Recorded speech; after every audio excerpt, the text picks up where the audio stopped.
आज हम देखेंगे 3D आकारों के जालों से संबंधित मिथ्या धारणा और गलती।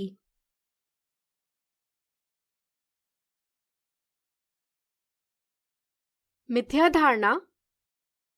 नीचे दर्शाए जालों यानी नेट्स में से किस जाल से घन यानी क्यूब की रचना हो सकती है? ज्यामितीय जाल एक द्विविमीय आकार है जिसे मोड़ने पर एक त्रिविमीय आकार प्राप्त होता है। कुछ बच्चे जाल को देखकर कौन सा त्रिविमीय आकार बनेगा इसकी कल्पना यानी विजुअलाइज नहीं कर पाते। वे दिए सवाल का जवाब नहीं दे पाते।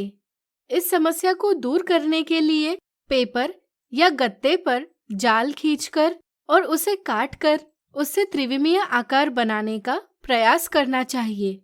ऐसा करते समय जाल का कौन सा फलक त्रिविमीय आकार में किस स्थान पर व्यवस्थित हो रहा है इसका ध्यान रखना चाहिए। घन का जाल दर्शाने के लिए किताबों में तथा सिखाते समय पहले जाल का अक्सर प्रयोग किया जाता है, जिससे बच्चों की मिथ्या धारणा बन जाती है कि सिर्फ इसी जाल से एक घन की रचना की जा सकती है। इसलिए वे ऑप्शन 1 जवाब देते हैं, जो कि गलत जवाब है। कुछ बच्चे सिर्फ यह देखते हैं कि यहाँ प्रत्येक जाल में 6 वर्गाकार फलक यानी स्क्वायर फेसेस है। चूंकि घन के भी 6 फलक होते हैं, इसलिए वे सोचते हैं कि दर्शाए गए तीनों जालों से घन की रचना की जा सकती है। यहाँ वे जाल से त्रिविमीय आकार की कल्पना करना नजरअंदाज कर देते हैं और ऑप्शन 2 जवाब देते हैं, लेकिन यह भी एक गलत जवाब है।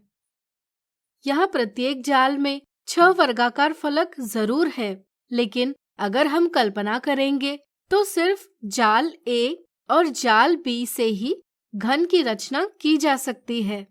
अगर जाल C की बात करें तो इसमें ये दोनों फलक एक दूसरे के ऊपर आते हैं तथा एक फलक का स्थान खाली रहता है, इसलिए जाल C से घन की रचना नहीं की जा सकती।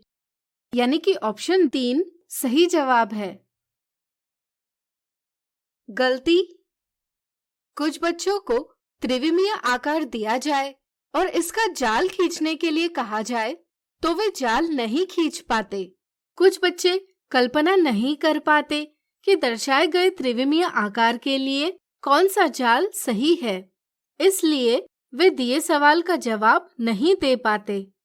यदि हम इस आकार को दर्शाई गई रेखाओं के अनुदिश काटते हैं तो हमें इस प्रकार का जाल प्राप्त होगा।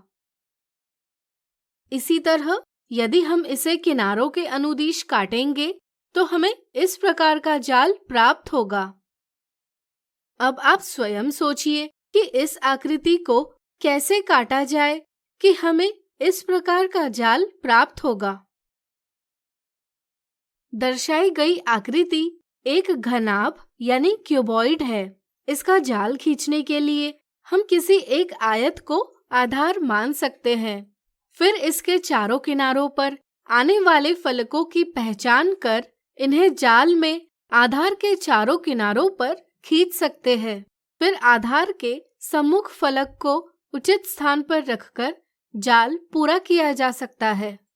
यह आवश्यक नहीं कि किसी ठोस का एक ही जाल हो, बल्कि जाल अलग अलग भी हो सकते हैं।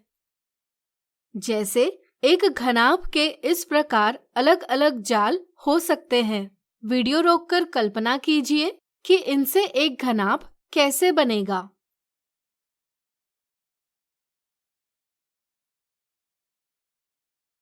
आज हमने देखी 3D आकारों के जालों से संबंधित मिथ्या धारणा और गलती।